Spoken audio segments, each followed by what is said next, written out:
has another champion in Tyson Fury. What did you make about his win over Deontay Wilder?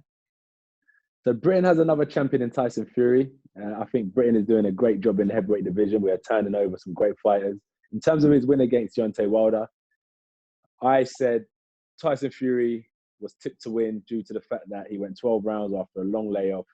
And the only weapon Deontay Wilder had, in my opinion, was a decent jab and a decent right hand. Tyson Fury's strategy was to put him on his back foot and take the play away from Deontay Wilder, as Deontay Wilder is a very come-forward fighter when he throws his 1-2. So as Tyson Fury implemented those tactics, they paid off. Congratulations to him. And imagine having an undisputed fight with two British heavyweights. That would be phenomenal. But were you surprised by Tyson Fury's tactics? Would you have done something similar, do you think? The second fight, 100%. That's the way to beat Deontay Wilder. Take it to him. If you looked at some of his earlier fights with like Luis Ortiz, I would say the main challenges that Deontay Wilder has faced in his career, where he's had problems with Luis Ortiz and Tyson Fury, where Luis Ortiz has been taking it to Deontay Wilder. He's been losing every round, and unfortunately, he got caught with a big shot and he couldn't recover. Tyson Fury then realized, I'm going to take it to Deontay Wilder, but I'm not going to get caught with that right hand. And that's all I have to do to get this victory. And he done it. He stuck to his game plan and it paid off. And congratulations to him and his team. Well, Tyson Fury, he's named himself as, well, world number one. Do you think he has to beat you to prove that? Yeah. Come fight me. If you really want to say you're number one, come fight me. Let's get it on. I've got the rest of the belt. So it only makes sense. That proves that I'm the unified heavyweight champion of the world. He's the WBC champion of the world. And what that will prove, me and him fighting, is that there will be one dominant figure in the heavyweight division that will have all of the belts and become undisputed. So logically, it says to prove yourself as number one, I have to fight Tyson Fury. He has to fight Anthony Joshua. And it will cause for a great announcement after this whole pandemic we're facing right now. Yeah, does that fight need to happen next for you? It would be amazing. To tell Pulev, I think it's best that you step aside for now. To tell Deontay Wilder, there's bigger fish to fry in the UK.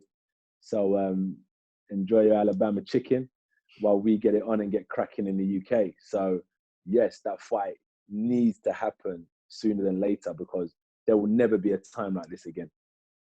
This lockdown period for everyone has made people reflect and reassess. Has it been the same for you? Are you sort of rethinking your future plans? Without a shadow of a doubt. You know, life was moving at such a fast pace than ever before. I couldn't even have time to really look back and assess the footsteps I was taking. So to know where you're going, you have to know where you're coming from. That's why I never had time to assess. So now I've actually taken time to really look at myself. As I was saying to you earlier, is like unwind a lot of the tension and the tight knots and bolts that I had in my system, and really come forward, moving forward in the next, chapter of my career. So 100%. And what that's done for me, not only from a physical standpoint, but a mental standpoint, it should play me in good stead, because I'm well rested, well reflected. My mind's settled, my body's settled, and that only means that when the fire gets going again, it's going to be a roaring blaze. Dillian Whyte, he's due to fight for the WBC belt in February. Do you think he could possibly fight the winner of you and Fury, should that happen? No doubt. I know he's been chasing a world title shot. I offered him a world title shot last year in April. He refused it. Maybe he wants his hands on the WBC. But if me and Tyson Fury fights, then I know he didn't want to fight me last year, but he'll definitely have to fight me this time if he wants his hands on the WBC. Because once I beat Tyson Fury, Dillian Whyte can come get this work as well. That'd be a brilliant fight that we'd love to see. It won't be that good. It'll be one-sided. Yeah. Usyk's also mandatory for your WBO belt. Is he someone that's featuring in your future plans? Yeah, I think line them all up. You know what it is with me?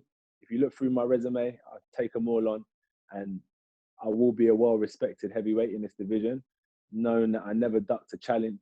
So Usyk, Dillian Whyte, Fury, Wilder, they're all on my hit list for sure. So, he's a WBO mandatory challenger, and if Dylan didn't step up, Fury didn't step up, I'll take on Usyk without a shadow of a doubt. What's it like being in lockdown right now, and you don't know when the next date your fight will be, but you still got to train, you still got to tick over. How is that? What are you doing? How are you training? Well, it's interesting because this is like everyday life for a serious athlete, you know, lockdown, training camp. But I normally leave the house about twice a day because I go maybe like out in the morning training, I go out in the afternoon training. But at the minute, I'm only allowed to leave the house once a day. So when I leave the house at the minute to save my knees and stuff like that, I've been going on, you know, like an hour, like trying to get back within that 59-minute, you know, 59 seconds time frame we're allowed. So I'm going on a good power blast bike ride on my not on my motorbike, on my road bike. And I want to go on my road bike, but nah. So I'm going on my bicycle, and then I come back home and I'm shadow boxing, man. I think the art of shadow boxing is a lost art. So I've been really dancing, sticking and moving, and just getting my rhythm and flow together. So when I get back to the gym, I haven't lost my time. Are you in contact with Rob McCracken? Yeah, man. Rob's he's working towards the Olympics as well, because that's had a massive halt, hasn't it, with the GB boys, and it's tough for them because they've been waiting for this moment. But I hope they stay dedicated. I hope they focus on their Olympics. But if not, you know, come see us if you want to get into the pro ranks. 258 management will look after you. Well, do you know what? We'll hopefully see you in the ring very soon. Thank you for talking to us. Thank you.